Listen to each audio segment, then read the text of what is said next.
विश्व 24 न्यूज हर पल आपके साथ।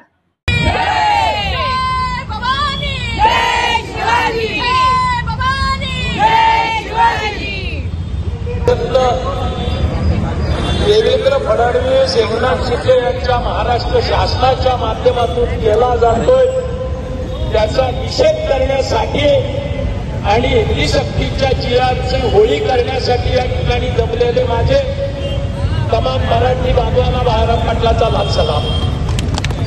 महाराष्ट्राची जी निर्मिती झाली भाषावार प्रांतरचनेच्या कालखंडामध्ये मोरारजी देसाईंचा प्रचंड विरोध मोडीत काढून 105 हुतात्म्यांनी आपलं बलिदान दिलं आणि मुंबईसह संयुक्त महाराष्ट्राची निर्मिती झालेली आहे।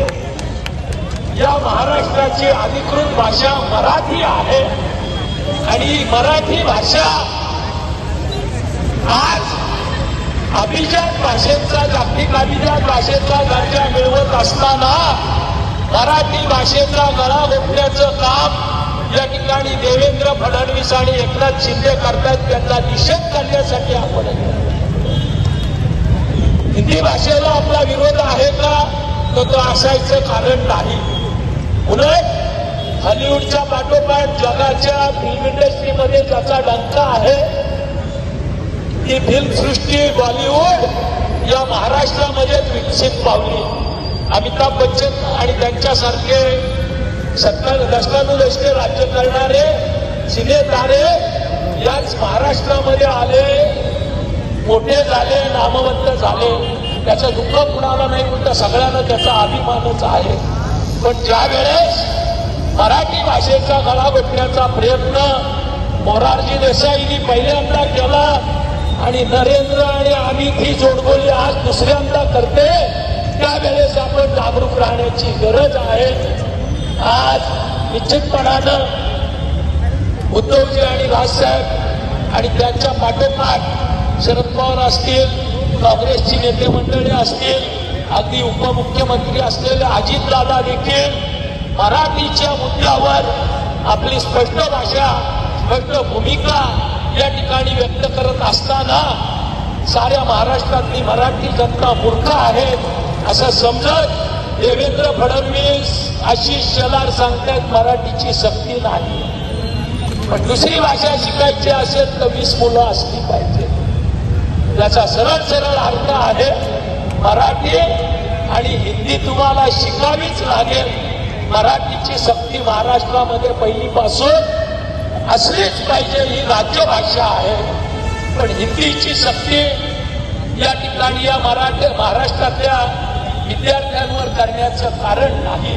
कलावत साहेबांनी सांगितलं ते सत्य आहे की ज्या लहान मुलांचा मेंदूच्या विकासाचा जो कालखंड आहे साधारण 11 ते 12 वर्षापर्यंत, त्या काळामध्ये आपल्या मातृभाषेत शिक्षण घेतलं तर मुलाची प्रगती ही जास्तीत जास्त चांगली होते, त्याला जास्त आकलन होतं। त्या दृष्टिकोनातून ज्ञानोबा तुकोबांची ही मराठी आपल्याला टिकवायची असेल, या महाराष्ट्राची संस्कृती आपल्याला टिकवायची असेल तर या नादान लोकांची मुंडक्या खेचल्याच पाहिजे। त्यासाठी आपण एकत्र आलात, आपल्या साऱ्यांचं मनापासून या ठिकाणी आभार व्यक्त करतो आणि भविष्याच्या कालखंडात जर हा प्रयत्न कोणी करत असेल निवडणुकीच्या दृष्टीनं मराठी आणि हिंदीमध्ये भांडणं लावायची आणि हिंदी भाषिकांची एकत्र मतं मिळवायची, हा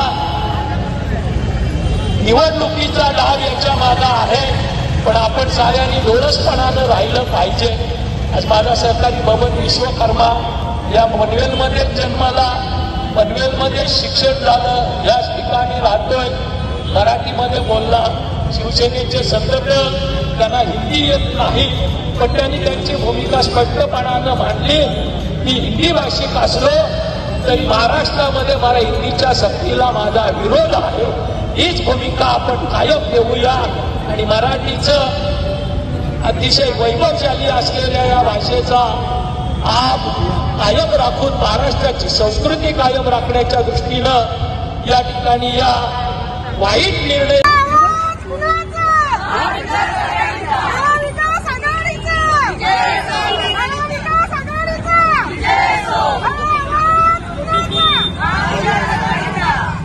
मैं तो उडाची या सगळ्यांनी शांत व्हा.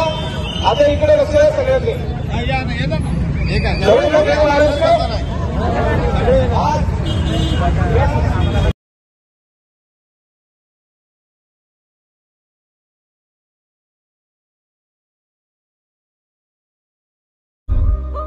राज्यातील महत्त्वाच्या आणि आपल्या भागातील ताज्या बातम्या पाहण्यासाठी आजच आमच्या विश्व 24 न्यूज चॅनलला यूट्यूबवर सबस्क्राईब करा आणि बेल आयकॉन प्रेस करा.